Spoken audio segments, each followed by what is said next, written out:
আসসালামু আলাইকুম। Hello my lovely viewers, কেমন আছেন সবাই? আশা করছি ভালো আছেন। আমিও আলহামদুলিল্লাহ এখন একটু ভালো আছি। এই তো আজকে নিয়ে আসলাম 4 পদের ভর্তা, সাথে গরম গরম ভাত খাবো। আপনাদের জন্য আপনাদের সাথেও শেয়ার করে নিচ্ছি এই আর কি। তো প্রথমে আমি বরবটি সিদ্ধ করে নিলাম। বরবটির সাথে বড় একটা আলু কেটে নিলাম। আলু কেটে এটা সিদ্ধ করে নিলাম। ওই একটা আলু এক পিস নিয়ে নিলাম বরবটির সাথে। আর কাঁচা পেঁয়াজ কুচি করে নিয়ে আর শুকনো মরিচটা তেলে ভেজে আগে মেখে রাখছি। যেহেতু 2-3 পদের ভর্তা সবগুলো হাতে মেখে করব, তাই পেঁয়াজ আর মরিচটা আগে একটু ভেজে নিচ্ছি, একসাথে মাখিয়ে নিয়েছি, তাহলে আর বেশি কষ্ট হয় না এই আর কি। তো বরবটির ভর্তা বানানো হয়ে গেল। এখন আলুগুলো চিলে নিচ্ছি। বাকি 3 পিস যে আলু ছিল, ওই 3 পিস ওই আলুগুলো ভালোভাবে চিলে, গরম তো ধোয়া উঠতেছে, তাই আর হাতে করতে পারতেছি না বলে চামচ নিয়ে নিলাম। চামচ দিয়ে এটা আমি করে নেব, ম্যাশ করে নেব। অবশ্য আমার ম্যাশ করার জন্য ওই যে এগুলো আছে, গোল ছাঁকনির মতো দেখা যায়, কিন্তু ওগুলো দিয়ে আলু ম্যাশ করা যায় সুন্দর মতো। তো তখন আর কেন যেন মনে হলো চামচটা দিয়ে করে ফেললেই আর কি।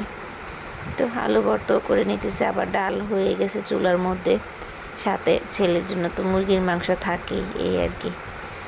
আর বেগুন ভর্তা করে নিলাম, আলু ভর্তা করে নিলাম, বরবটি ভর্তা করে নিলাম। সাথে ওই যে পেঁয়াজ আর মরিচটা মেখেছিলাম, ওই ভর্তাটা থাকবে এই আর কি। সাথে এই যে সালাদের আয়োজন। আমার আবার সালাদটা খুব ভালো লাগে। সালাদ হলে আমার আর কিছু লাগে না। শসা, গাজর, টমেটো, শীতের সময় আবার টমেটো দিয়েও আমি সালাদটা করে বেশি খাই এই আর কি। এই তো একটু সাজিয়ে গুজিয়ে নিচ্ছি। অবশ্যই এটা যদি এখন খিচুড়ি হতো, খিচুড়ির সাথে অনেক মজা লাগতো। যেহেতু আমি আর আমার ছেলে দুজনের কেউই খিচুড়ি তেমন একটা পছন্দ করি না। আমি বিশেষ করে আমি তেমন একটা মোটেও পছন্দ করি না খিচুড়ি, পোলাও, বিরিয়ানি এগুলো আমি কোনোটাই খাই না। আমার সাদা ভাতে ধুয়ে যাই খাই, একটু একটু সাদা ভাতটাই খাওয়া হয় এই আর কি। দেখতে থাকুন কেমন লাগছে, আশা করছি ভালো লাগবে। এখন অনেকেই বলবেন, হ্যাঁ ভর্তা এটা আবার দেখানোর বিষয় হলো। আসলে ভর্তা যাদের প্রিয় খাবার তাদের জন্য এটা অনেক অনেক ফেভারিট এই আর কি। এই তো আমারটা আমি দেখিয়ে দিচ্ছি, আপনারা দেখুন। আবার বলে দিচ্ছি কী কী ভর্তা করেছি। এই যে পাশেরটা বেগুন ভর্তা, তারপরে আছে আলু ভর্তা, এর পাশে বরবটি ভর্তা, এরপরে পেঁয়াজ মরিচের মাখানো, হ্যাঁ এই তো মুরগির মাংস, কষা মুরগির মাংস আর ডাল। পেঁয়াজ মরিচের ভর্তাটা হয় কি, আপনার দেখা গেছে মরিচ যদি শুকনো মরিচ তেলে ভাজা থাকে, আপনি একটা পেঁয়াজ কেটে নিয়ে মরিচটা একটু ভেঙে নেবেন ভালোভাবে, মরিচ দিয়ে মেখে সাথে একটু লবণ আর সরিষার তেল দিয়ে নেবেন। দেখবেন এই একটু ভর্তা দিয়ে আপনার অনেকগুলো ভাত খাওয়া হয়ে যায়। অবশ্যই এটা আমার পছন্দ।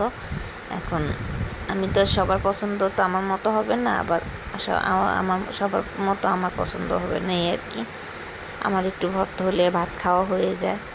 ভালো ভালো আমার একটুই ভালো লাগে, মানে আমি যেটা পছন্দ করি তার অল্প একটু হলে যথেষ্ট এই আর কি। আমার ছেলে ক্যামেরাম্যান, আমি এখন ভাত খাবো, ওকে একটু ক্যামেরায় ক্যাপচার করে দিচ্ছে এই আর কি। দেখতে থাকুন, আমি প্রত্যেকটা একটু একটু খাবো আর আপনাদেরকে রিভিউ দিব এই আর কি। সাথে কাঁচা পেঁয়াজ নিয়ে নিয়েছি। অবশ্য কাঁচা পেঁয়াজটাও আমার খেতে ভালো লাগে ভাতের সাথে, সব সময় না, মাঝে মধ্যে কাঁচা পেঁয়াজটা দিয়ে আমি ভাত খেতে পারি কি। এই যে 4 পদের ভর্তা, সাথে লেবু, শসা, গাজর, এরপরে আছে শুকনো মরিচ এই আর কি। আলহামদুলিল্লাহ আজকে আল্লাহ আমার ভাগ্যে এটাই রেখেছে। আর সত্যি বলতে কি, আমি মাংসটা তেমন পছন্দ করি না, মাংস দিয়ে আমি ভাত খেতে পারি না। আর আমি বিশেষ করে আমি কোনো মাছ খেতে পারি না। মাছের মধ্যে চিংড়ি মাছ, ইলিশ মাছ ছাড়া আমার কোনো মাছ খাওয়া হয় না।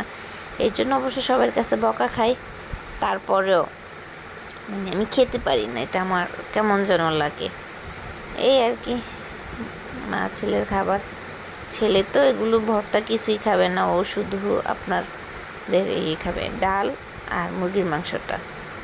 তাও আজকে 2 দিন ছেলেটা অসুস্থ বলে ও নিজের হাতে কিছুই খেতে চায় না, তাই মানে খাওয়ার নিয়ে খুব বিরক্ত করছে আমাকে। ও যে বড় হচ্ছে কিন্তু ও তারপরও খাবার নিয়ে অনেক বিরক্ত করে আমাকে, ও খেতে চায় না ওর জন্য কত রকমের নাস্তা পানি আমি কত রকমের চেষ্টা করি, যেটা খাক ওটা খাক, ও একটু একটু খেয়ে আর মুখে দেয় না। ওর বড় মানে ওরকে দেখতে দেখা যায় বড় হয়ে গেছে, কিন্তু বাস্তবতা ও অত না, খাবারের প্রতি কোনো বিষয়ে ও এত চালাক চতুর না, এই আর কি।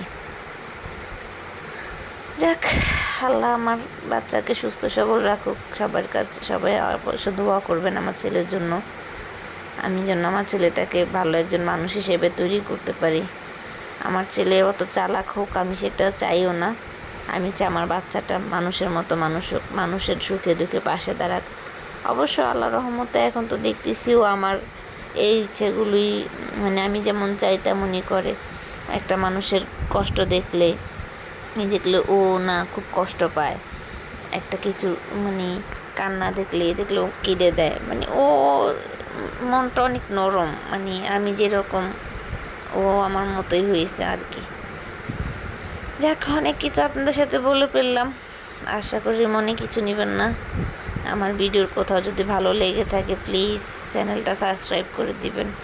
আসসালামু আলাইকুম, আশা করছি ভালো লাগবে, লাইক কমেন্ট অ্যান্ড শেয়ার করবেন, এই আর কি। ভালো থাকুন সবাই, আবার দেখা হবে পরবর্তী কোনো ব্লগে, কথা হবে, দেখা তো হয় না, কথা হয় আর কি আপনাদের সাথে কথা বলেও আমার একটু ভালো লাগে, এই আর কি। অবশ্য আমার গলাটা নিয়ে কেউ কিছু বলবেন না প্লিজ, কারণ আমার এখন ঠান্ডা লাগার কারণে আমার গলাটা